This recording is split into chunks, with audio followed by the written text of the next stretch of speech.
नमस्कार दोस्तों। कल मेरे दोस्त से मेरी फ़ोन पर बात चल रही तो नमस्कार दोस्तों। कल मेरे दोस्त से मेरी फ़ोन पर बात चल रही थी तो उसने मुझे सुज़लॉन के बारे में बताया। तो उसका कहना था कि सुज़लॉन जैसा ये जो पेनी स्टॉक है तो यह कितना बढ़ गया है। उसका कहना था कि उनके कहने का मतलब था कि अगर सुज़लॉन के 1 लाख रुपए के अगर शेयर ले लेता पिछले साल, तो इस साल मेरा जो पोर्टफोलियो है वो 7 गुना बढ़ जाता। मतलब पिछले साल जो सुज़लॉन की जो प्राइस थी वो 7 रुपये पर था। वो इसी समय अगर हम अप्रैल जून की बात अगर करें तो सुज़लॉन जो था वो 7 रुपये के करीब आया था अप्रैल महीने में। अगर अप्रैल महीने में अगर उसने 1 लाख रुपए की शेयर ले लेता तो अभी जो सुज़लॉन की जो प्राइस चल रही है वो 50 रुपये के आसपास है। मतलब 7 रुपये का शेयर ये 7 गुना बढ़कर 50 रुपये हो गया। अगर उसने पिछले साल 1 लाख रुपए अगर लगा देता तो उसके 7 लाख रुपए हो जाते। ये जो हिसाब है वो सबको अच्छा लगता है। और अब हर कोई एक सुज़लॉन का अगर उसने ये जो देख लिया, रैली देख लिया और सुज़लॉन का ये सक्सेस स्टोरी जिसने भी देख लिया, अब वो फिर और दूसरे पेनी स्टॉक ढूंढने के लिए जाएंगे और सोचेंगे कि हमें भी कोई ऐसा पेनी स्टॉक मिल जाएगा तो फिर हम भी हमारा पैसा 2 गुना 3 गुना 7 गुना 10 गुना करेंगे और हम भी करोड़पति बन जाएंगे। और इस चक्कर में हज़ारों रिटेल इन्वेस्टर बर्बाद हो जाएंगे, क्योंकि वो अपने कमाई का जो उन्होंने अपने घर खर्चे के लिए रखी थी या बच्चों के भविष्य के लिए जो भी इन्वेस्टमेंट रखी थी वो फिर उसमें वो बर्बाद कर देंगे। दोस्तों अब देखिए हम सुज़लॉन को देखते हैं। सुज़लॉन अभी देखिए टाइम फ्रेम जो मैंने वो वीक का लगा दिया है, मतलब एक एक जो कैंडल है वो एक एक वीक की है। तो देखिए कितने दिनों से वो जो स्टॉक था वो नीचे ही था। अब हम देखेंगे सिर्फ ये पिछले कुछ सरकारी धोरणों के कारण पिछले कुछ 2-4 सालों में उसमें थोड़ी हलचल आ गई है, लेकिन वो बहुत से दिन मतलब देखिए पेनी स्टॉक जो था वो पहले 400 पर था। कुछ साल पहले मतलब 2008 में वो 400 पर था और 400 का जो शेयर है वो अगर 3 रुपये पर आ चुका था तो कुछ तो ऐसी बात थी उसमें कि जो गिर गया था, 5 रुपये तक आ गया था और फिर 5 रुपये से वो जो बढ़ रहा था तो कितने दिनों तक फिर से वो 7 रुपये तक आया। कि किस इन्वेस्टर का यहाँ से जो शेयर निकला है, यहाँ से यहाँ तक जो शेयर गया है और फिर जो यहाँ तक आया है, तो किस इन्वेस्टर का दिल अभी भी यहाँ पर बैठकर धैर्य के साथ जो बैठा हुआ था। फिर बार बार जो स्टॉक है वो नीचे आ जाता था। ऐसे सरकारी धोरण थे गवर्नमेंट के कि वो फिर से 2 रुपये तक स्टॉक आ गया और फिर आज जाकर वो आगे बढ़ रहा है। 2020 से जैसे ही लॉकडाउन खुला तो फिर वो जो स्टॉक है वो 2 रुपये से बढ़कर फिर आगे जाकर 11 रुपये तक गया। किसी ने 11 रुपये पर ख़रीदा था तो फिर वो फिर से 5 रुपये के करीब आ गया और फिर आगे जाकर वह आगे बढ़ गया। बहुत दिनों का बहुत समय था। अगर किसने आपने जो मेहनत के पैसे अगर इसमें डाले गए होंगे तो फिर उसको कितनी तकलीफ़ हो गई होंगी और उसका क्या धैर्य होगा कि इन जैसे पेनी स्टॉक में। आप समझिए वो जो मेरा दोस्त था वो 1 लाख रुपए का हिसाब लगा रहा था, लेकिन ऐसे पेनी स्टॉक में जिसकी डूबने के चांसेस ज़्यादा हो, इसमें 1 लाख रुपए लगाने की कौन सा रिटेल इन्वेस्टर हिम्मत करेगा। अगर यहाँ पर अगर किसी ने 100 भी स्टॉक लिए होंगे तो वो भी दिन में 10 बार देखता है कि मेरी इन्वेस्टमेंट ऊपर जा रही है या नीचे जा रही है, इस कंपनी में क्या हो रहा है। तो ऐसा होता है दोस्तों कि पेनी स्टॉक जो होता है वो दूर से अच्छे दिखाई देते हैं, कभी कभी वो सक्सेस हो जाते हैं, लेकिन 100 में से दोस्तों 95% होते हैं वो पेनी स्टॉक डूब ही जाते हैं या कोई कंपनी डिलिस्टिंग हो जाती है या वो हमेशा माइनस में दिखाई देते हैं। तो किसी की हिम्मत नहीं होती है पेनी स्टॉक में पैसा लगाने की, लेकिन जिनका नॉलेज नहीं होता है, जो नॉलेज के बिना इन्वेस्टमेंट करना चाहते हैं और रातों रात एक करोड़पति बनना चाहते हैं, 21 दिन में पैसा डबल करना चाहते हैं, वो लोग इन जैसे पेनी स्टॉक की कंपनियों के मालिकों को खाना खिलाते हैं, उनको करोड़पति बनाते हैं और खुद बर्बाद होते हैं। ऐसी समाज सेवा पेनी स्टॉक में इन्वेस्टमेंट करने वाले लोगों की होती है। तो दोस्तों आगे से कभी भी इन जैसी जो बातों पर विश्वास करना है बहुत सी ऐसी बातें होती है दोस्तों, हम टीवी पर देखते हैं या सोशल मीडिया पर हमारे पास ऐसी न्यूज़ आती है कि हमें लगता है कि ये न्यूज़ सिर्फ मैं ही पढ़ रहा हूँ और मैं ही इस कंपनी में इन्वेस्टमेंट करके लखपति बन जाऊँगा, करोड़पति बन जाऊँगा और बहुत बड़ा मैं आदमी बन जाऊँगा, अमीर हो जाऊँगा। लेकिन ऐसा नहीं होता है। ये जितनी भी खबरें हमारे सामने आती है वो हमें जितनी भी खबरें दिखाई जाती है वो हमने इन्वेस्टमेंट करना चाहिए, हम फंसने चाहिए, इसीलिए हमें ऐसी खबरें दिखाई दी जाती है।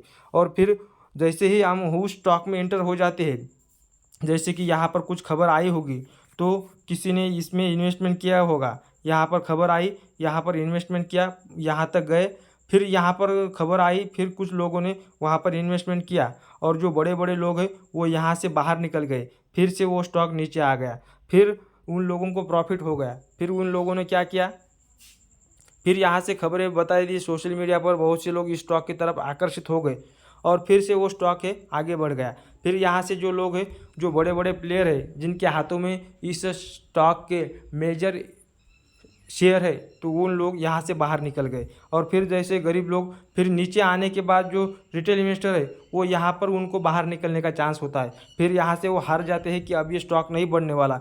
जैसे ही छोटे छोटे इन्वेस्टर बाहर पड़ जाते हैं तो फिर वो लोग उसको ख़रीदना शुरू कर देते हैं। जैसे ही खरीदते हैं फिर कुछ छोटे छोटे इन्वेस्टर यहाँ पर आ जाते हैं और फिर जो खरीदते हैं फिर लोगों का जो है स्टॉक बढ़ जाता है और बड़े बड़े इन्वेस्टर यहाँ से फिर बाहर निकलते हैं। अब जिसने यहाँ पर ख़रीदा था उसको यहाँ पर बेचना पड़ता है, क्योंकि वो सोचता है ये स्टॉक तो नीचे ही गिरता जा रहा है, कितने महीने से कितने दिनों से हम देख रहे ये स्टॉक नीचे जा रहा है। फिर यहाँ से कुछ बाहर निकल जाते हैं, उनका लॉस हो जाता है, फिर वो कम कीमत में इस स्टॉक को ख़रीद लेते हैं 6 रुपये पर जिसने स्टॉक ख़रीदा है। फिर से वो सोशल मीडिया पर अलग अलग तरह की न्यूज़ फैलाते हैं और फिर यहाँ से जो लोग हैं फिर इन्वेस्टमेंट कर देते हैं और फिर वो जो स्टॉक है वो ऊपर चला जाता है। 6 रुपये का जिसने स्टॉक ख़रीदा था जिस बड़े इन्वेस्टर ने, फिर वो 12 रुपये पर जैसे ही जाता है उसको बेच देता है और फिर तुरंत वो स्टॉक जो है नीचे गिरने लगता है और फिर छोटे छोटे लोग सोचते हैं कि अब ये स्टॉक ऊपर जाएगा, फिर कुछ लोग यहाँ से बाय करते हैं और ऐसे ही ये जो ट्रैप चलता जाता है। दोस्तों अभी जो सुजलॉन में है खूब बहुत अच्छी खबर आई हुई थी, इसीलिए ये जो पेनी स्टॉक है इतना बढ़ रहा है। अब यहाँ पर जाकर वो जो 7 गुना बढ़ चुका है, तभी भी कुछ लोग इसमें इन्वेस्टमेंट करने की सोच रहे हैं। उनका रिसर्च है वो कर सकते हैं या नहीं भी कर सकते हैं, वो अपनी अपनी बुद्धि का विषय है, किसको क्या सोचना है और अपना अपना मेहनत का पैसा है तो कहाँ पर इन्वेस्ट करना है अपने अपने हिसाब से कर सकते हैं। अब इसका सोल्यूशन क्या है, मेरे एक दोस्त ने दोस्तों देखिए कि 5,000 रुपये उसका लगाने की विचार है, कि उनका कहना है कि अगर ये डूब जाएगा तो कोई बात नहीं, 5,000 रुपये डूब जाएंगे, लेकिन अगर कोई स्टॉक अब ये 50 रुपये चला गया, यहाँ पर देखिए उसको पूरे अपर सर्किट लग गए हैं। अब किसी भी स्टॉक का क्या होता है, आगे बढ़ने की कुछ संभावना होती है और उसका कुछ बिजनेस होता है, उस बिजनेस के ऊपर डिपेंड करता है कि वो कितना आगे जाएगा और गवर्नमेंट के कुछ क्या है पॉलिसीज़ होती है, उस पॉलिसीज़ के कारण वो स्टॉक आगे बढ़ता है या नीचे गिरता है।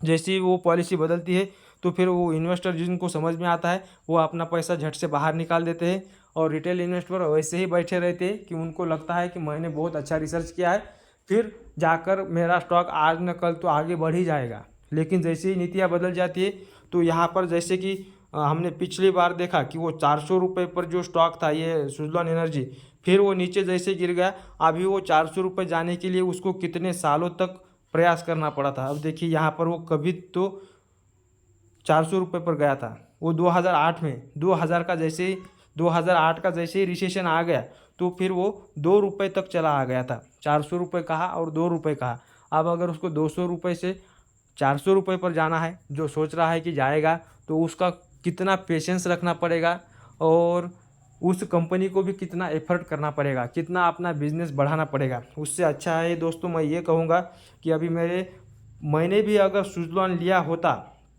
तो मैं भी खुश होता शायद, लेकिन मैंने टाटा पावर जैसे अच्छे स्टॉक पर भले ही मैंने 11 ही क्वांटिटी ले ली है, लेकिन अब देखिए उसका जो प्रॉफिट है, अभी मैंने ये जो मैं आपको मेरा पोर्टफोलियो भी छोटा सा पोर्टफोलियो दिखा देता हूँ कि मेरे पोर्टफोलियो में क्या चल रहा है। अब देखिए यहाँ पर टाटा पावर मेरे पास सिर्फ 4,000 रुपये से कम है, लेकिन अभी क्या है वो प्रॉफिट में है। अब मैं जब चाहे उसको वो 28% का उसमें बढ़ोतरी है, और वो जो कंपनी है वो मैं कभी भी नहीं बेचूंगा, ऐसा मैंने सोचा है कि जब चाहे। अब ये जो स्टॉक जो है वो 300 350 रुपये का स्टॉक अभी 450 रुपये पर आ गया। 450 रुपये का स्टॉक कभी तो 2,000 पर जाएगा, कभी 4,500 रुपये पर जाएगा, और फिर मैं उसमें वैसा ही बैठा रहूँगा।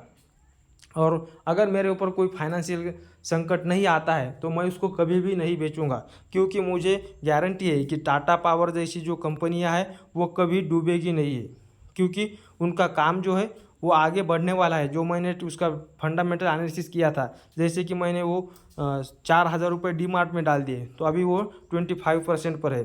कुछ महीने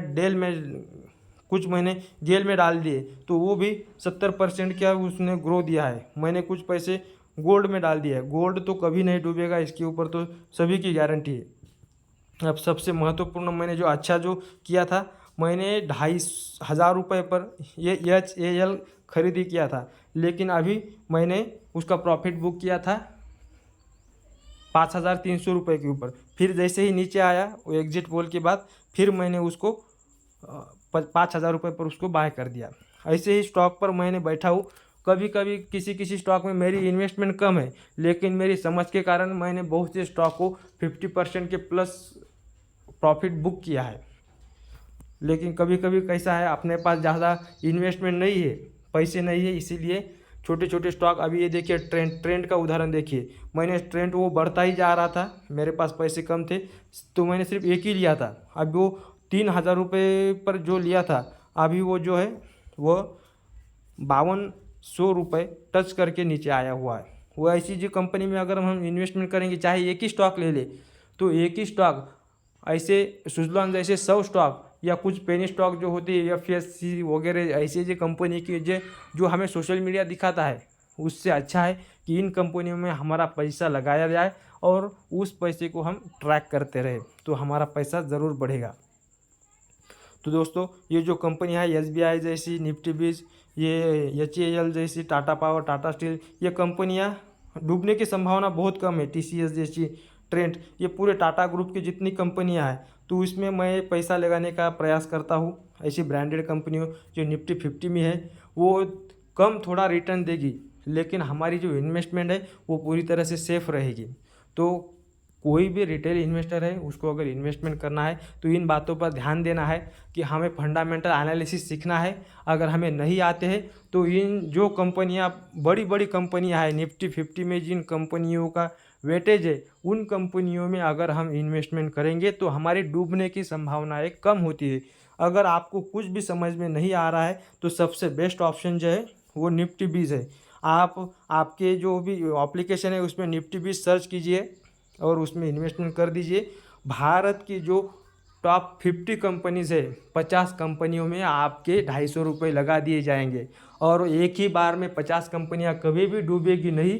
जैसा जैसा हमारा भारत बढ़ता चला जाएगा, सुजलाम सुफलाम होगा, आगे जाकर प्रगति करेगा, तो हमारा पैसा भी वैसे ही बढ़ता रहेगा।